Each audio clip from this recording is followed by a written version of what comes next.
பிரச்சார பொதுக்கூட்டத்துல பங்கேற்க தமிழகம் வந்த பிரதமர் மோடிய தேசிய ஜனநாயக கூட்டணி தலைவர்கள் உற்சாகத்தோட வரவேற்று இருக்காங்க.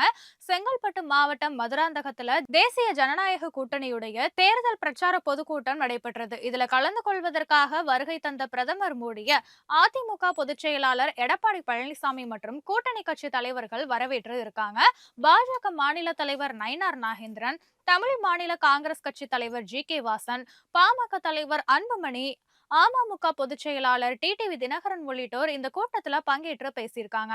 திமுக ஆட்சியை தோற்கடிக்க மக்கள் தேசிய ஜனநாயக கூட்டணிக்கு ஆதரவளிக்க வேண்டும்னு கேட்டுக்கொண்டு இருக்காங்க.